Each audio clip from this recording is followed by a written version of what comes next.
Hello guys, तो इस video में हम लोग पढ़ते हैं एडिशन रिएक्शन के बारे में। देखो इसमें क्या क्या कह रहा है। एडिशन रिएक्शन का मतलब होता है, सिंपल समझो, यहाँ पर कुछ चीज़ों का एडिशन हो रहा होगा, मतलब चीज़ें ऐड हो रही होगी किसी भी केमिकल कंपाउंड के अंदर, कार्बन कंपाउंड के अंदर। तो देखो इन्होंने बताया unsaturated hydrocarbons adds hydrogen in presence of catalyst. मतलब जो भी अनसैचुरेटेड हाइड्रोकार्बन होता है ना, जिसमें डबल बॉन्ड या ट्रिपल बॉन्ड प्रेजेंट है, उसमें हम लोग हाइड्रोजन को ऐड करते हैं एक कैटलिस्ट के प्रेजेंस में। कैटलिस्ट क्या होता है? तो कैटलिस्ट वो सब्सटेंस होता है जिसको हम लोग केमिकल रिएक्शन में ऐड करते हैं तो उसका रेट चेंज हो जाता है, इंक्रीज या डिक्रीज हो जाएगा। क्लियर? तो रेट बढ़ा देता है या रेट घटा देता है, कैटलिस्ट वो होता है। जैसे कि कैटलिस्ट में है प्लेडियम और निकेल। प्लेडियम का सिंबल होता है Pd और निकेल का सिंबल होता है Na। ये है प्लेडियम और ये है निकेल। तो इसके प्रेजेंस में ये सैचुरेटेड हाइड्रोकार्बन में कन्वर्ट हो जाता है। जैसे कि catalyst are used substances that causes the reaction to occur to proceed at a different rate without the reaction itself being affected. मतलब जो कैटलिस्ट होता है ना, वो रिएक्शन को अफेक्ट नहीं करता, लेकिन रिएक्शन के रेट को अफेक्ट करता है, मतलब फास्ट या स्लो कर देता। This reaction is commonly used in the hydrogenation of the vegetable oils using the nickel catalyst. Hydrogenation का मतलब है हाइड्रोजन को ऐड करना। Vegetable oil vegetable oil of the vegetable oils using the nickel catalyst. Vegetable oils are generally have long unsaturated carbon chains while animal fats have saturated hydrocarbon chains. देखो जो vegetable oil होता है उसमें unsaturated fat है, मतलब कि उसमें double bond या ट्रिपल बॉन्ड प्रेजेंट होगा। क्लियर? तो उसको हम लोग हाइड्रोजनेशन करते हैं निकेल के प्रेजेंस में, तो वो सेचुरेटेड में कन्वर्ट हो जाता है। आई होप समझ में नहीं आया होगा। तो ध्यान से देखो, जैसे कि एक है हमारे पास, I have to add simple page. जैसे कि मान लो एक अनसेचुरेटेड फैट कार्बन कंपाउंड है, जैसे C+C, और यहाँ पर है हाइड्रोजन। क्लियर? ये एग्जाम्पल दिया हुआ है, हम इसी एग्जाम्पल को ले रहे हैं। तो यहाँ पर हम क्या करेंगे, निकेल को ऐड करेंगे और यहाँ पर H2 हम लोग लेंगे। ठीक है? तो ये निकेल क्या करेगा, इस बॉन्ड को ब्रेक कर देगा। क्लियर? और यहाँ पर बॉन्ड जैसे ही ब्रेक होगा तो हाइड्रोजन आके अटैक करेगा, तो हाइड्रोजन इसमें जाके जुड़ जाएगा, तो सिंगल बॉन्ड C हो जाएगा, और ये पहले से जो हाइड्रोजन था वो ऐसे ही रह जाएगा जैसा था, और एक एक करके हाइड्रोजन इसमें आके जुड़ जाएगा। तो ये होता है एडिशन रिएक्शन। ये क्या है? Addition reaction. एडिशन रिएक्शन है ये, ठीक है, जिसमें हम समथिंग को ऐड कर रहे हैं, हाइड्रोजन ऐड कर रहे हैं, लेकिन एक निकेल कैटलिस्ट है, ये ध्यान रखना। ये क्या है? कैटलिस्ट। कैटलिस्ट क्या होता है? कैटलिस्ट का डेफिनेशन लिख लो। ठीक है? तो दैट सब्सटेंस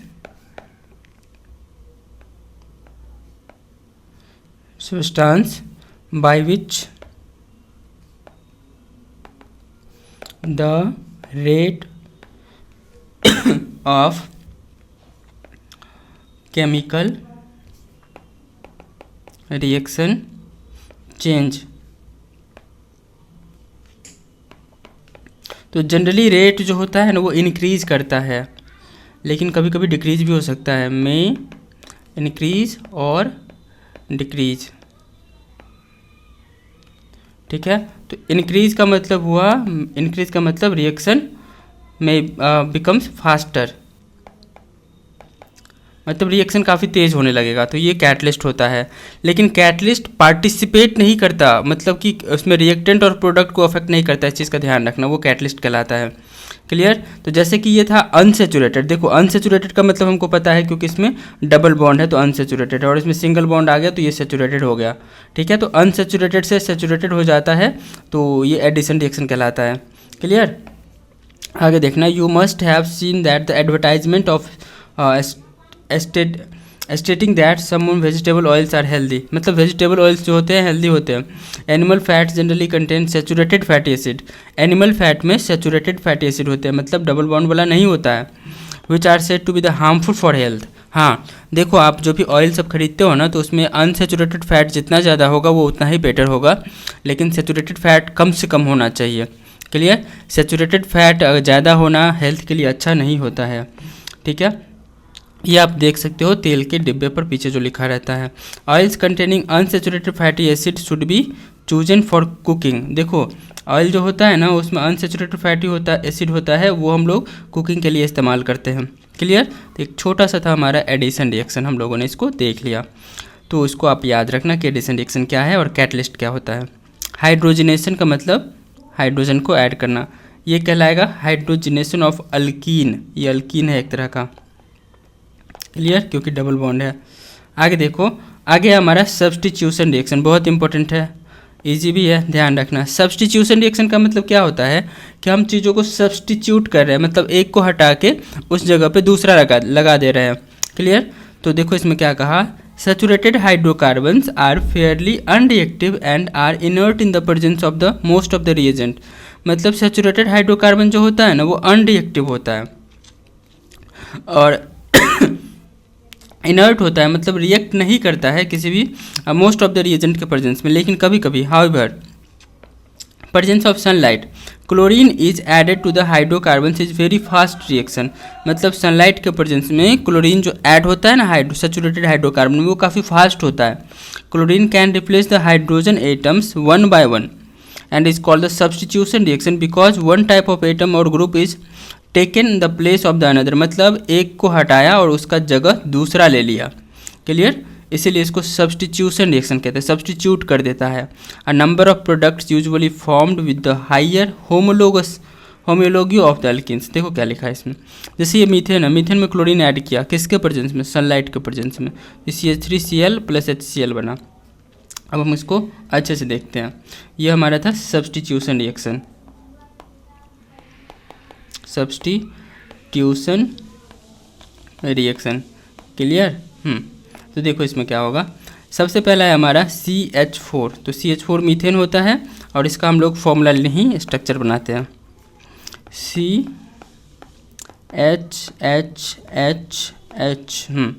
अब इसमें हम ऐड कर रहे हैं क्लोरीन और हमारा किस चीज़ के प्रेजेंस में कर रहे हैं? तो ये है सनलाइट। क्लियर? सनलाइट के प्रेजेंस में होगा तो होगा क्या कि जैसे ये एक हाइड्रोजन है ना, ये एक हाइड्रोजन, ये Cl2 होता है, रिप्लेस हो जाता है, एक क्लोरीन हटा देगा इसको। क्लियर? मतलब इसमें दो ठो क्लोरीन है, तो एक क्लोरीन और एक हाइड्रोजन हट जाएगा, तो कैसे बनेगा? CHHH और एक करके हम Cl ऐसे बनाते हैं। ठीक है? Plus HCl। क्लियर? तो ये ऐसा बना स्ट्रक्चर हमारा। तो ये बन जाता है, देखो CH4 प्लस Cl2 और सनलाइट के प्रेजेंस में सनलाइट को H न्यू ऐसे करके डिपेंड करते हैं, ये सनलाइट को हम लोग डिनोट कर रहे हैं, ऐसे करके लिखा रहता है। ठीक है? तो ये बना CH3Cl प्लस HCl। क्लियर? लेकिन अभी नहीं, मतलब इतना ही नहीं, आगे भी और रिएक्शन होता है और धीरे धीरे करके इसका सारा हाइड्रोजन रिप्लेस हो जाता है।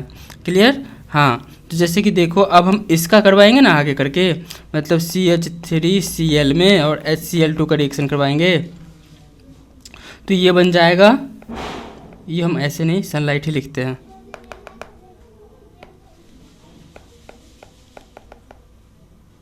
तो सनलाइट के प्रेजेंस में क्या होगा? CH2Cl2 plus HCl। क्लियर? आगे क्या होगा? CH2Cl2 प्लस ये होगा Cl2, सनलाइट ही है, CHCl3 प्लस HCl। इसका नाम याद रखना, क्लोरोफॉर्म का फॉर्मूला है ये। ठीक है? अब बना हमारा CHCl3 प्लस Cl2 और वही सनलाइट के प्रेजेंस में करवाएंगे, तो ये बन जाएगा हमारा CCl4 प्लस HCl। ठीक है? तो आप इसको ध्यान रखना, ये होता है कार्बन टेट्राक्लोराइड।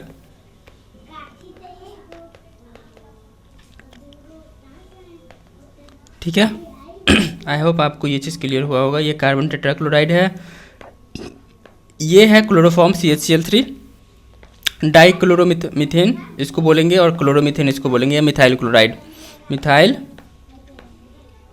क्लोराइड।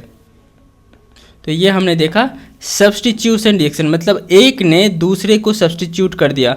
एक क्लोरीन ने, जैसे इस क्लोरीन का फॉर्मूला ऐसे करना होगा ना तो आपको समझ में आएगा। जैसे देखो इस क्लोरीन को हटा दो और यहाँ पर ऐसे लिखो प्लस Cl और Cl ऐसे सिंगल बॉन्ड करके, तो ये जो है ना ये हट जाता है और ये आके जुड़ जाता है यहाँ पर।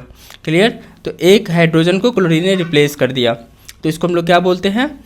सब्स्टिट्यूशन रिएक्शन बोलते हैं, सब्स्टिट्यूशन रिएक्शन। ठीक है, आगे देखो कुछ क्वेश्चन है जिसको आप सॉल्व करोगे। और अगला हमारा टॉपिक है some important carbon compounds, ethanol और इथेनोइक एसिड। एथेनॉल का फॉर्मूला देख लो C2H5OH और एथेनोइक एसिड का होता है CH3COOH, एथेनोइक एसिड। इसी को एसिटिक एसिड भी कहते हैं। तो इस दोनों का हम प्रॉपर्टी देखने वाले हैं कि क्या होता है। तो many of the carbon compounds are invaluable to us, but here we shall study the properties of the two commercially important compounds, ethanol and acetic acid, मतलब एथेनोइक एसिड। तो यहाँ पर हम लोग दो कंपाउंड्स की प्रॉपर्टी को देखने वाले हैं। पहला है एथेनॉल और दूसरा है हमारा एसिटिक एसिड। तो पहला नंबर पे है प्रॉपर्टीज ऑफ द एथेनॉल। ये एथेनॉल का फॉर्मूला है C2H5OH। ये अल्कोहल होता है। इसी अल्कोहल को हम लोग ड्रिंकिंग के लिए इस्तेमाल करते हैं, जो भी ड्रिंक करते हैं वो यही अल्कोहल होता है एक्चुअली में। Ethanol is a liquid at room temperature, ये लिक्विड फॉर्म में होता है रूम टेम्परेचर पे। For the melting and boiling points of ethanol, मतलब उसका कम होता है इसीलिए वो लिक्विड स्टेट में होता है। Ethanol is commonly called the alcohol and is have active ingredient of all the alcoholic drinks, मतलब जितने भी अल्कोहलिक ड्रिंक्स होते हैं ना, वाइन होते हैं ना, शराब होते हैं ना, सबका मेन कंपोनेंट होता है यही इथेनॉल। इसको इथाइल अल्कोहल भी कहते हैं कॉमन में, कॉमन नेम है उसका ethyl alcohol. In addition because it is a good solvent, ये बहुत अच्छा सॉल्वेंट होता है, इसीलिए इसका यूज हम लोग करते हैं मेडिसिन में, सच एज की टिंक्चर आयोडीन बनाने में। टिंक्चर आयोडीन होता है एक, क्लियर, उसमें अल्कोहल का कंटेंट होता है। कप सिरप बनाने में भी हम अल्कोहल का इस्तेमाल करते हैं, बट कम अमाउंट में होता है। एंड मेनी टॉनिक्स, बहुत सारा टॉनिक होता है, सिरप होता है, उस समय यूज़ किया जाएगा। Alcohol is also soluble in water in all properties, मतलब ये पानी में भी डिजॉल्व हो सकता है, हो सकता नहीं, होता है, तो वाटर में भी डिजॉल्व होता है। Consumption of a small quantities of dilute ethanol causes the drunkenness, मतलब स्मॉल क्वांटिटी में डाइल्यूट अल्कोहल को कंज्यूम किया जाता है तो वो ड्रंकनेस क्रिएट करता है। Even though this practice is condemned, it is socially wide spread practice, मतलब कि बहुत सारे लोग इसको ड्रिंकिंग के लिए इस्तेमाल करते हैं, सिंपल है। However, intake of even a small quantity of pure ethanol is called the absolute alcohol can be lethal, मतलब प्योर अल्कोहल को किसी ने पी लिया तो समझो वो लास्ट बार पी रहा है, ठीक है, ख़त्म हो जाएगा व्यक्ति। इसीलिए लोग क्या करते हैं, उसको डाइल्यूट करके पीते हैं, और वो जो डब्बे में आता है ना, जो शीशी में, बोतल में, वो ऑलरेडी डाइल्यूटेड फॉर्म में होता है। 100% अल्कोहल तो व्यक्ति पिएगा तो श्रीधाम को तुरंत पहुँच जाएगा, ठीक है। Also the long term consumption of the alcohol leads to the many health problems, देखो बहुत ज़्यादा समय तक अगर अल्कोहल को कंज्यूम किया जाता है जिससे बहुत सारा हेल्थ प्रॉब्लम होएगा, ठीक है। उसको पहली बात तो नशा आएगी, ठीक है। दूसरे नंबर पे बहुत ज़्यादा दिनों तक पिया है तो उसका लीवर ख़राब हो जाएगा, लीवर सिरोसिस, ठीक है, लीवर सिरोसिस हो जाता है, मतलब लीवर ख़राब हो जाता है ऐसे व्यक्तियों का जो बहुत ज़्यादा पीते हैं।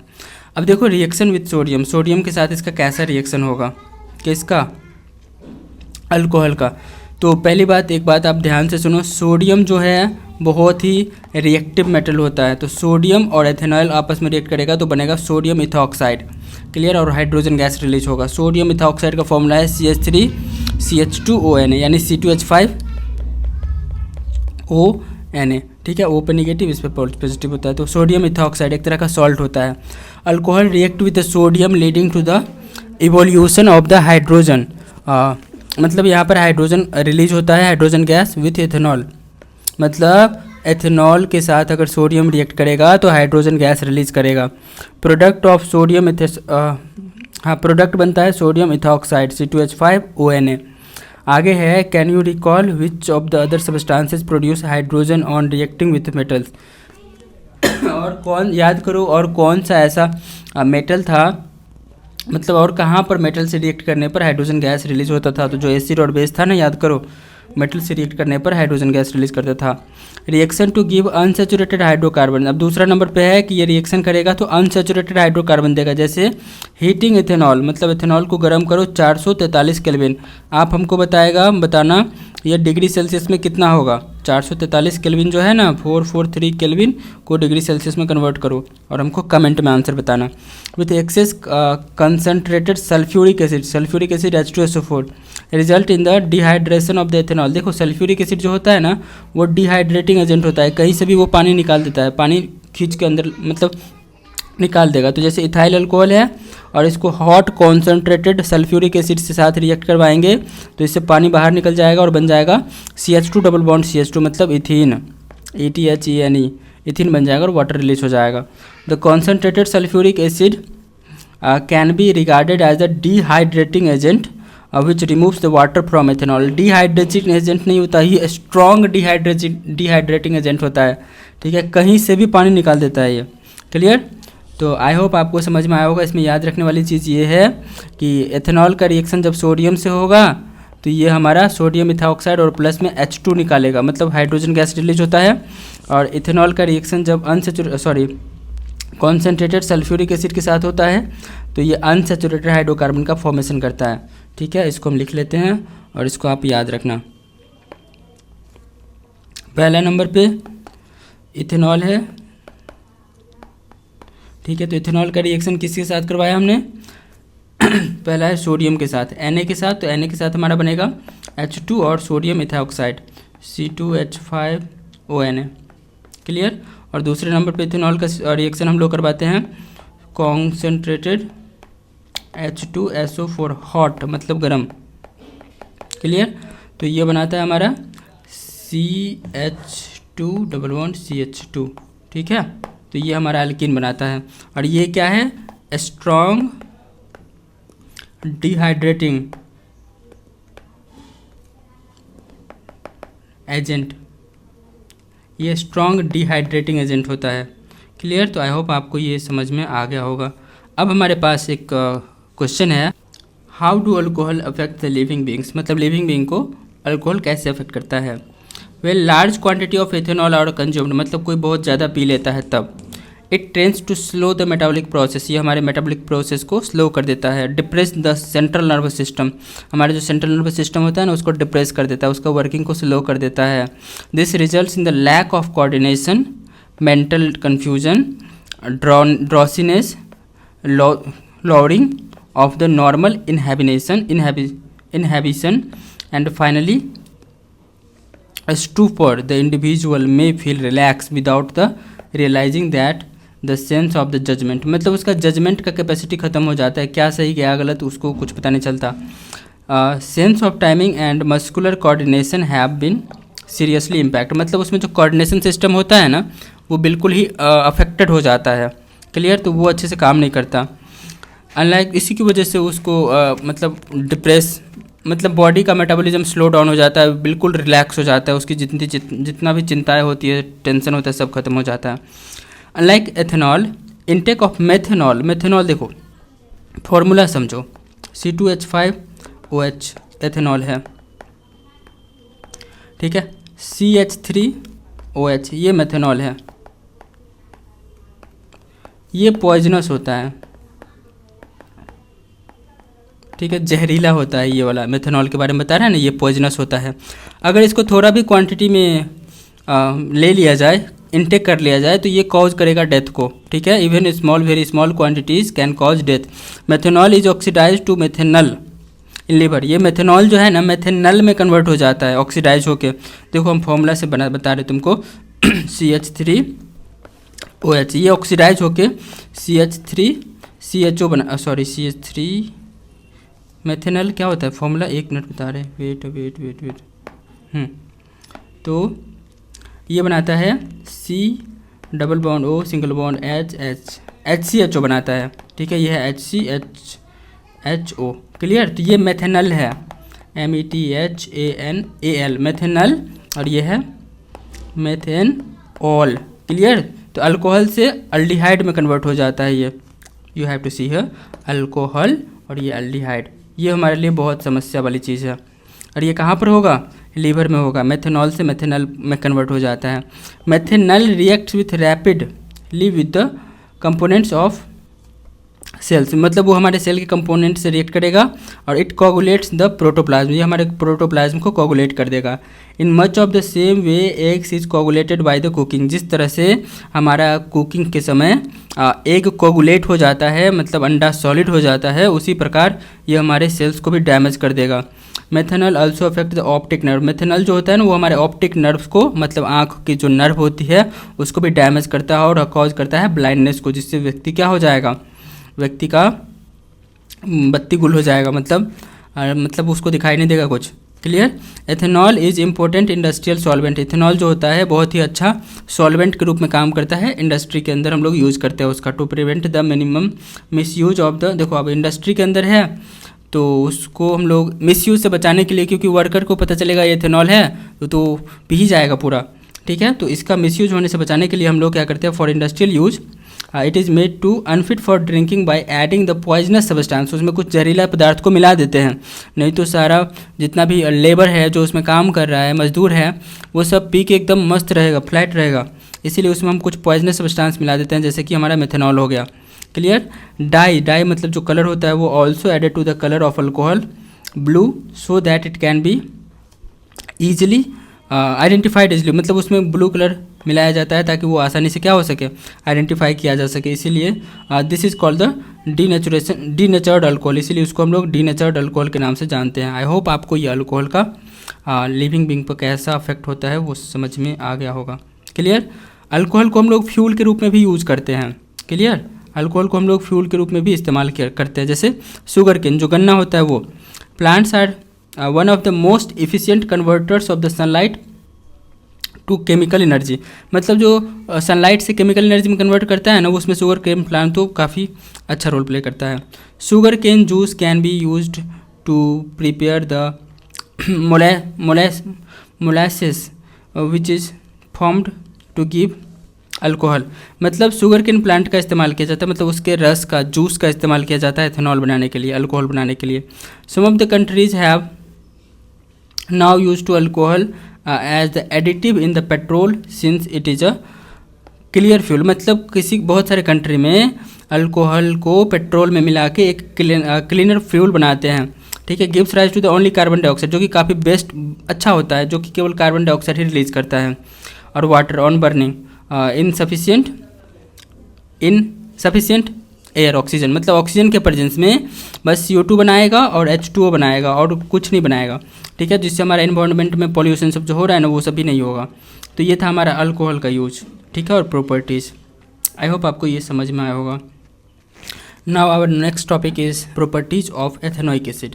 एथेनोइक एसिड का फॉर्मूला होता है CH3COOH। इसको हम लोग प्यार से एसिटिक एसिड भी बुलाते हैं, प्यार से नहीं, मतलब कॉमन नाम है उसका एसिटिक एसिड। क्लियर?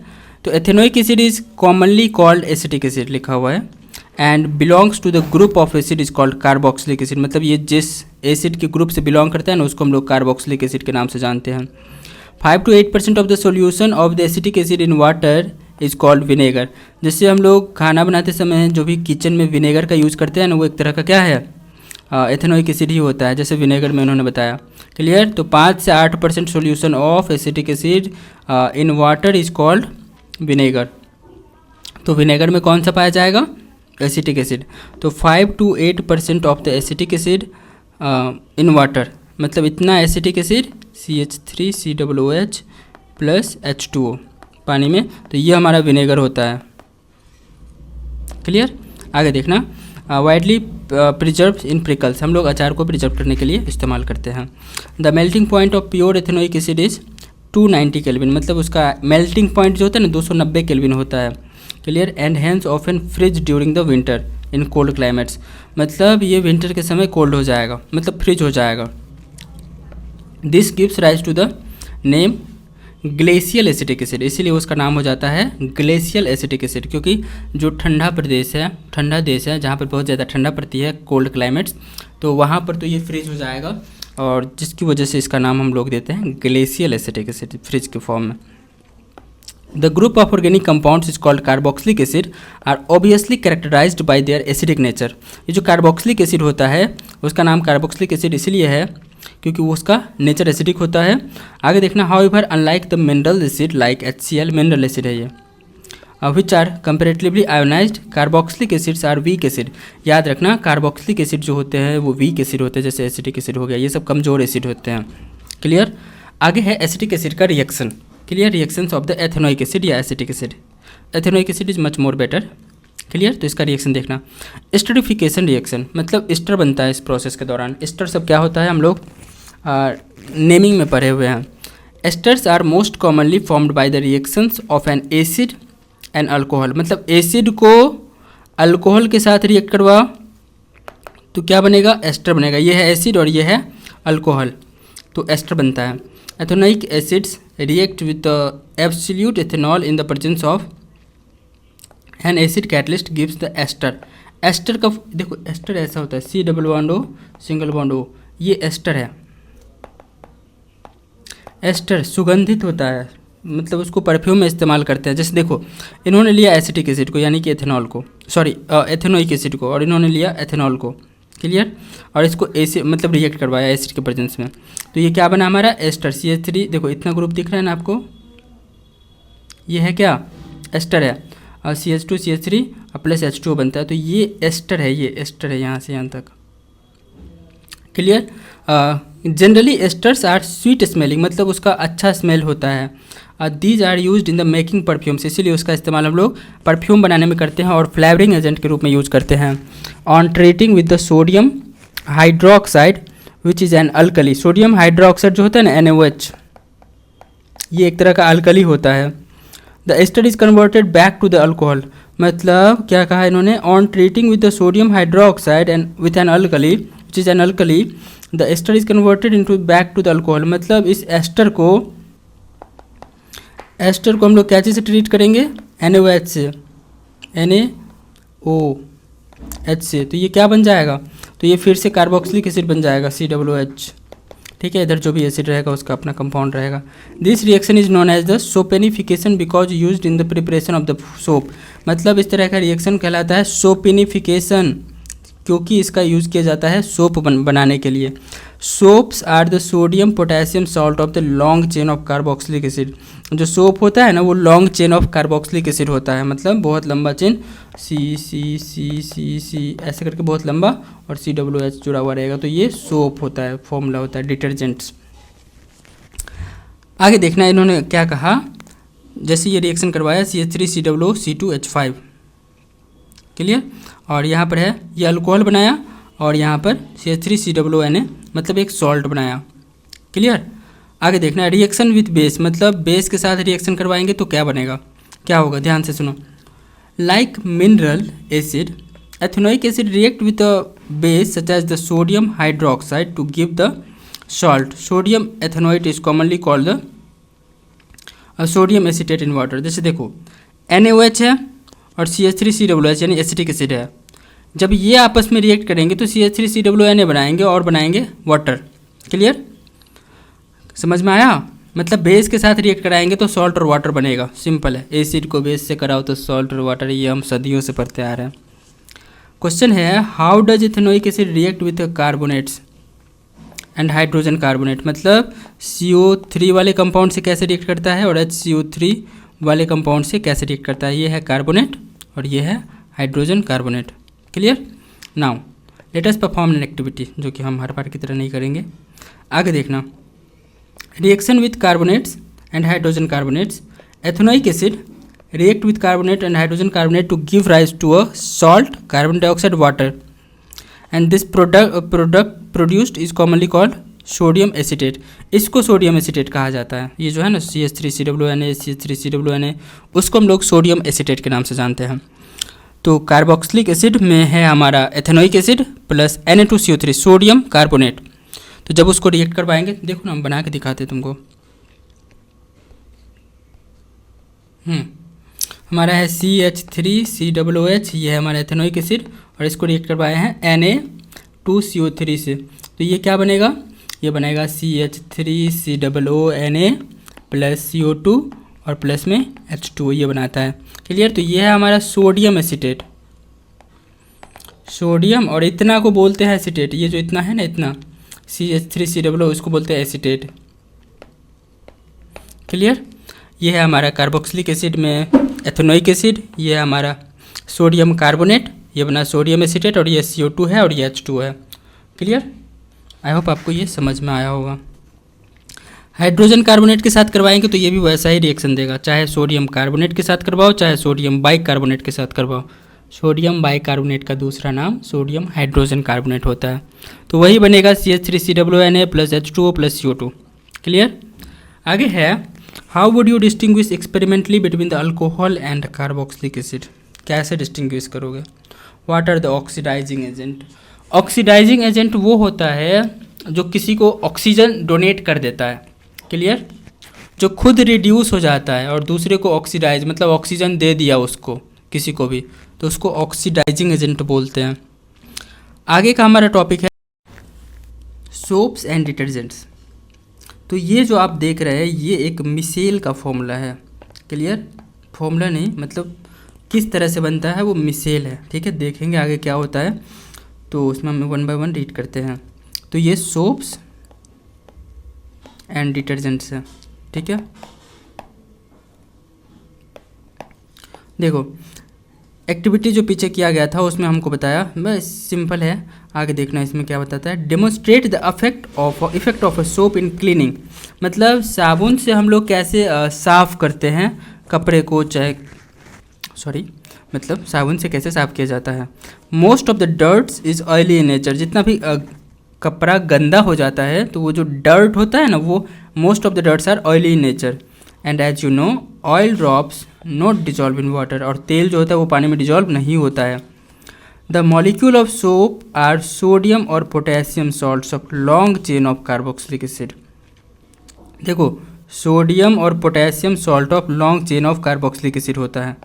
ठीक है, sodium potassium chain of long chain of carboxylic acid, इसको याद रखना। सोप और डिटर्जेंट जो होते हैं ना, ये सोडियम या potassium salt of long chain of carboxylic acid होता है। The ionic end of the soap interacts with the water while the carbon chain interacts with the oil. देखो आयनिक एंड जो होगा ना, जो चार्ज वाला होगा, ठीक है, वो वाटर के साथ इंटरेक्ट करेगा, और कार्बन वाला COOH जो होगा वो ऑयल के साथ इंटरेक्ट करेगा। The soap molecule thus form a structure is called the micelle. ठीक है, इसीलिए वो एक स्ट्रक्चर बनाता है जिसको हम लोग मिसेल के नाम से जानते हैं। Where one end of the molecule is towards the oil droplet while the ionic end faces the outside. Ionic end बाहर रहेगा और एक एंड उसके अंदर रहेगा। This forms an emulsion in the water, जिसकी वजह से इमल्सन क्रिएट होता है वाटर के अंदर। The soap micelle thus help in pulling out of the dirt in water and we can wash our clothes. मतलब सोप क्या करता है, सोप मॉलिक्यूल जो होता है वो कपड़े से वो डर्ट को पानी में खींच के ले जाता है। Can you draw the structures of the micelle. What would you form that would be formed if you dissolve the soap in hydrocarbon. देखो यहाँ पर क्या है, सिंपल ध्यान से समझना है इसको। यह एक तरह का मिसेल है और ये जो है ना, ये है सोप मॉलिक्यूल। ठीक है, और ये ऑयल ड्रॉपलेट्स है जो कि गंदगी है, मतलब जो कपड़े के अंदर गंदा है ना, गंदा, ठीक है, डर्ट वो है। और उसको देखो सोप मॉलिक्यूल कैसे घेर के बाहर ऐसे कर दिया। और ये आयनिक एंड है, सोडियम आयन सब में है, जितना भी ये कलर दिख रहा है ना, सब में सोडियम आयन होगा। क्लियर। और ये पानी के अंदर आसानी से डिजॉल्व हो जाएगा। क्लियर, जिससे वो कपड़ा से ये डर्ट जो है ना, इसको अलग करना है हमको, इसको अलग करना है। ये जो बीच में पीला पीला है ना, उसको अलग करना है, ये वाला। क्लियर। तो ये मिसेल का स्ट्रक्चर है, इसको मिसेल बोलते हैं। आगे देखना है उन्होंने क्या कहा। मिसेल्स कैसे बनता है उसको ध्यान से सुनो। Soaps are the molecules in which the two ends the different properties.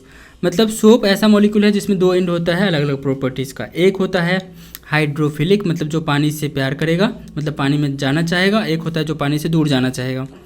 It interacts with water, तो जो पानी में जाना चाहता है हाइड्रोफिलिक यानी आयंस वाला, वो पानी में चला जाएगा आसानी से।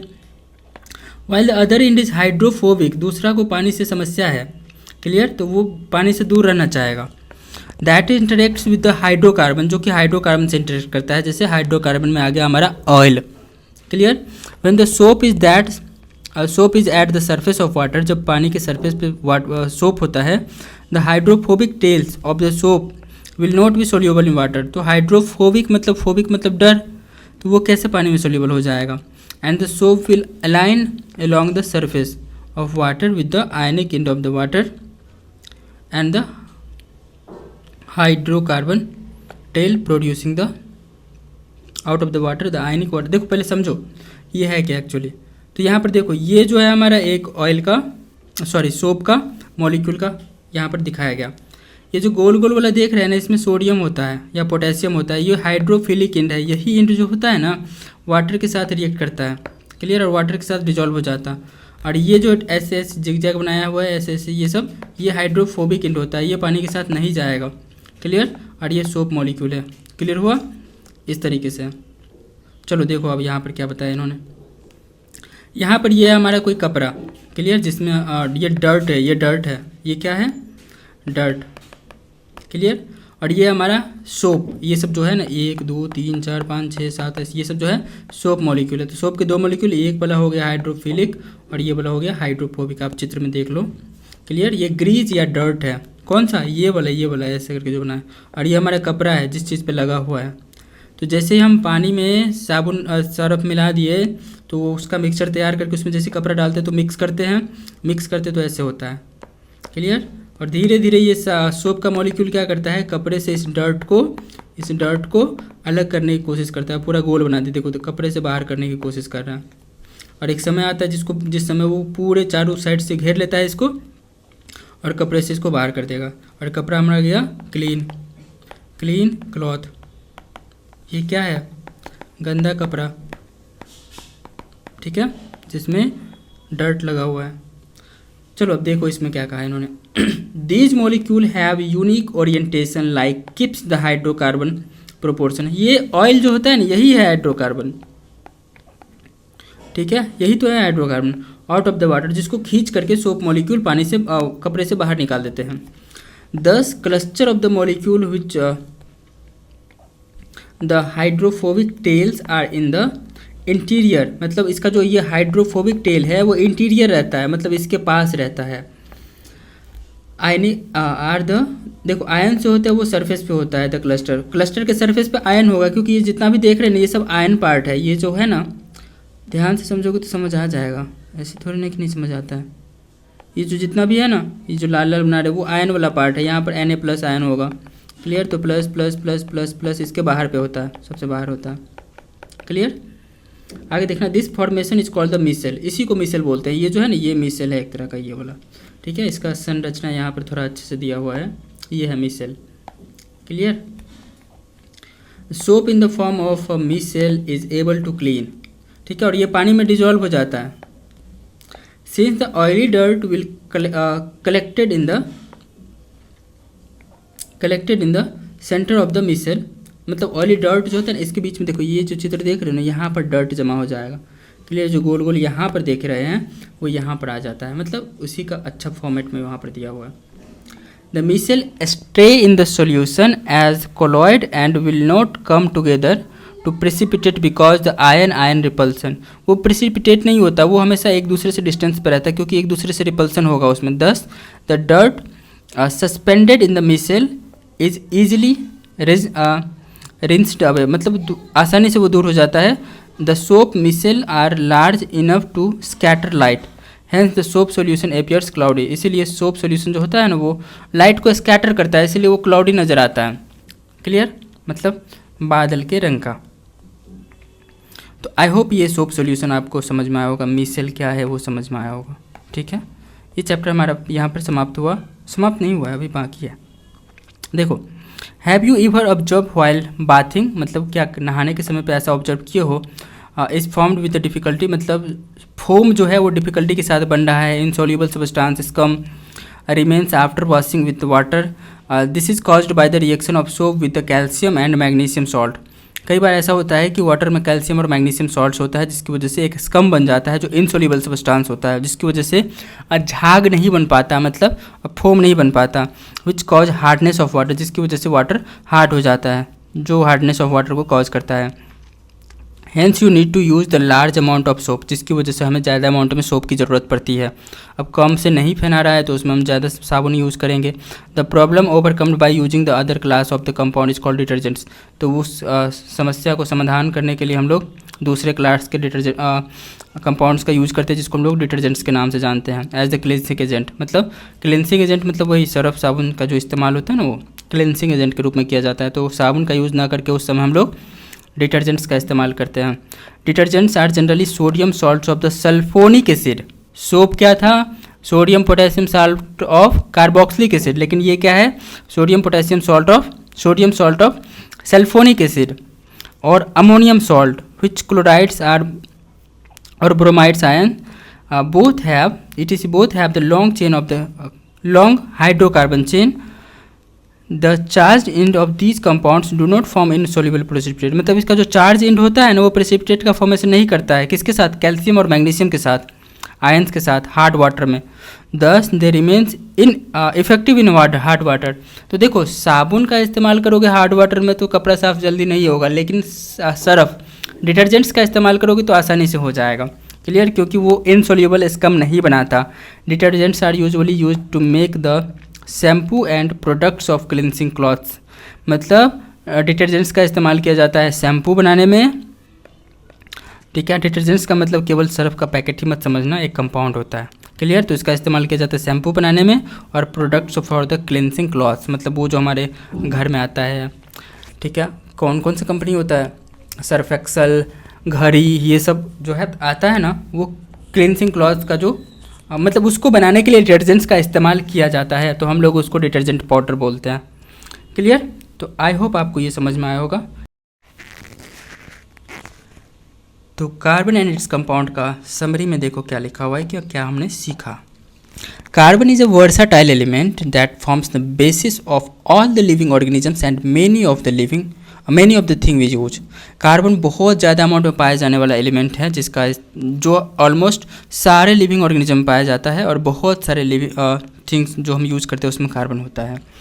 The large variety of the compounds is formed by carbon because of its tetravalency property of catenation that exhibits. मतलब कार्बन में दो प्रॉपर्टी होता है, tetravalency and the property of catenation, जिसकी वजह से इतना ज़्यादा अमाउंट में कार्बन का कंपाउंड पाया जाता है। Covalent bonds are formed by the sharing of electron. मतलब कोवेलेंट बॉन्ड शेयरिंग इलेक्ट्रॉन के शेयरिंग से बनता है दो एटम के बीच में, so that both achieves the completely filled outer most shell, जिसकी वजह से दोनों एटम का आउटर मोस्ट सेल फिल हो जाता है इलेक्ट्रॉन से, ऑक्टेट पूरा हो जाता है। Carbon forms covalent bond with itself and other elements such as the hydrogen, oxygen, sulphur, nitrogen, chlorine. Carbon जो है कोवेलेंट बॉन्ड बनाता है कार्बन से ही, और hydrogen, nitrogen, sulphur, oxygen, chlorine, इन सभी से भी वो कोवेलेंट बॉन्ड बनाता है। Carbon also forms the compound containing double and triple bonds. Carbon ऐसे भी कंपाउंड्स का फॉर्मेशन करता है जिसमें डबल बॉन्ड हो, ट्रिपल बॉन्ड हो बिटवीन कार्बन एटम्स। तो ऐसे बताया था ना, C single bond C, C double bond C, C triple bond C, ऐसे करके भी वो बॉन्ड बनाता है। Carbon chains may be in the form of the straight chain, branch chain और रिंग्स। ये हो सकता है स्ट्रेट चेन हो, ठीक है, ये हो सकता है ब्रांच चेन हो, क्लियर, हो सकता है रिंग के फॉर्म में हो, जैसे ऐसा वाला होता है ना, सी सी सी सी सी ऐसे, तो रिंग के फॉर्म में है। क्लियर? तो स्ट्रेट चेन बनाता है, रिंग बनाता है और ब्रांच चेन बनाता है। The availability of the carbon to form the chain gives rise to the homologous series. Homologous series of the compound which are the same functional group attach to the carbon chain differs in length, different length. देखो, homologous chain का formation करता है। Homologous chain मतलब simple समझो, जिसमें एक ही तरह का फंक्शनल ग्रुप हो और दो मेंबर के बीच में CH2 का डिफरेंस हो। ठीक है? तो ये होमोलोगस चेन बनाता है। Functional group such as alcohol, aldehyde, ketone, carboxylic acid bestow characteristic property of the carbon compound such as contain them. मतलब उसमें अलग अलग तरह के प्रॉपर्टीज पाए जाते हैं, जैसे अल्कोहल अलग है, एल्डिहाइड अलग है, कीटोन अलग है, कार्बोक्सिलिक एसिड डिफरेंट है। Carbon and its compounds are some of the for our major sources of fuels. मतलब हमारे जो फ्यूल का मेन सोर्स है ना, वो कार्बन और कार्बन कंपाउंड से जो भी है, डीजल, पेट्रोल, केरोसिन, ये सभी जितने भी अल्कोहल, ये सब में कार्बन पाया जाता है। Ethanol and ethanoic acid are the carbon compounds of important importance in our daily lifes, मतलब एथेनॉल जो है जिसका हम लोग सिरप में इस्तेमाल करते हैं, टॉनिक में इस्तेमाल करते हैं, और एथेनोइक एसिड जैसे विनेगर में इस्तेमाल करते हैं, तो इन सब का हम लोग डेली लाइफ्स में यूज़ करते हैं। हम लोगों ने इसका इम्पोर्टेंस भी पढ़ा था। The action of soap and detergents is based on the presence of both hydrophobic and hydrophilic groups. मतलब साबुन का जो एक्शन होता है ना सोप का, वो दो ग्रुप के कारण होता है, हाइड्रोफोबिक और हाइड्रोफिलिक के कारण। हाइड्रोफोबिक मतलब पानी से जो दूर भागेगा, हाइड्रोफिलिक मतलब जो पानी के पास आना चाहेगा। Molecule this help in emulsify the oily dirt and hence it's removal, जिसकी वजह से वो ऑयली डर्ट्स को इमल्सिफाई करके रिमूव कर देता है। क्लियर? कहाँ से? कपड़ा से, पानी में डिजॉल्व कर देता है, फिर हम कपड़े को धो लेते हैं तो कपड़ा साफ़ हो जाता है। आई होप आपको ये समझ में आया होगा। अब इसका आप क्वेश्चन बनाओगे, ठीक है? ये चैप्टर ख़त्म हो गया। Thank you.